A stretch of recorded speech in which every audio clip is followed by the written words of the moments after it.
Hey everybody, I'm Kyle. I'm Charlotte. And I'm Leif. And we did a movie review on Saints and Soldiers, which takes place in 1944 on the Danes front in the Bognez crossroads of Belgium. It describes the American invasion onto Germany during the Battle of the Bulge.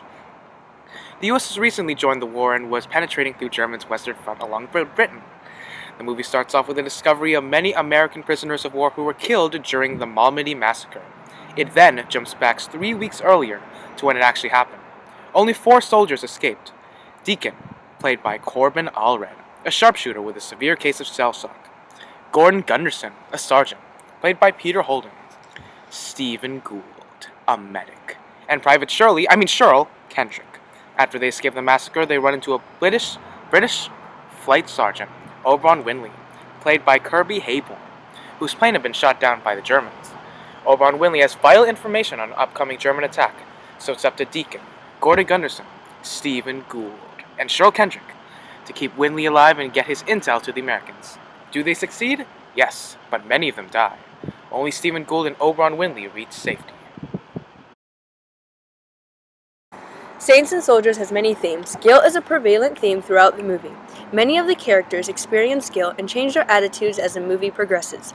Deacon, for instance, was a Mormon missionary who worked in Berlin, but before the movie, he had accidentally killed a woman and 6 of her children in a church. Throughout the movie, Deacon is haunted by their death and is unable to shoot the enemy soldiers.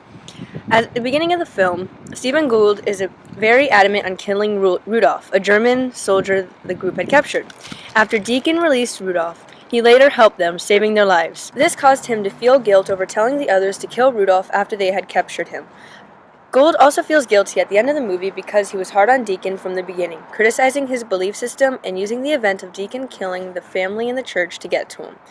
After Deacon sacrifices himself by covering Gould and Winley as they try to escape, Gould is immensely grateful and regrets being harsh. Another theme revolves around the soldiers' lives. Each and every one of the soldiers in the movie has their own personal life and their own darkest secrets. Knowing that they could die at any moment, each of them reveals something deep about themselves. Even Stephen Gould, who at first refused to say anything until the end when he was in a life-or-death situation, where he admits that he hadn't wanted to fight in the war and had hid during the draft only to be turned in by his father. This movie is historically accurate, but the director made some minor changes.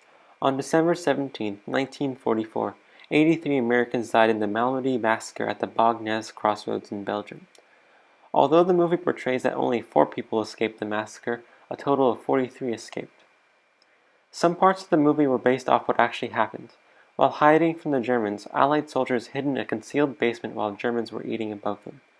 Also, when Deacon, the sharpshooter, fires and misses at a German soldier, he later realizes that they are of the same faith, and that God prevented Deacon from hitting that soldier. Also, before the German escaped, he crafted an angel out of tinfoil. Although Saints and Soldiers was based off some of the experiences of the Allied soldiers, the director added new characters, new dilemmas, and new plot twists to the movie. All of us had our thoughts and opinions about how the movie was. Charlotte? I thought that this was a pretty good film. It realistically shows how war can change people. There wasn't too much blood and gore like some war movies, but most of the main characters do die throughout the movie, so getting attached to any of the characters is a bad idea. It also efficiently shows how many of the soldiers experience regret and guilt as their comrades fall. How about you, Leif? Personally, I thought it was a pretty good film. It showed that what you believe in can determine the outcome of your future, and shows us the conditions of the soldiers in World War II. Kyle, what do you have to say? Me? Well, personally, I thought it was a pretty good film.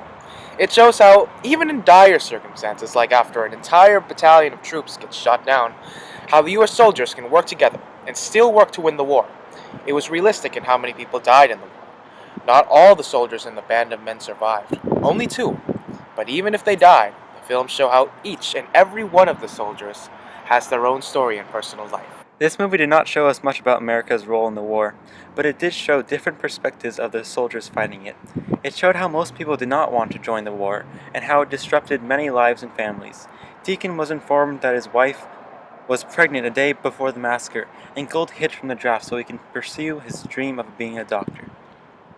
Even though most people did not want to fight, the movie showed how soldiers were able to put aside their differences and help each other even if it meant risking their own lives. Saints and Soldiers showed how war can change people and how people are able to work together, fight together, and die together. helped the U.S. win the war. Even though the soldiers led different lives, they were able to share their darkest secrets with each other and help each other win the war against the Nazis.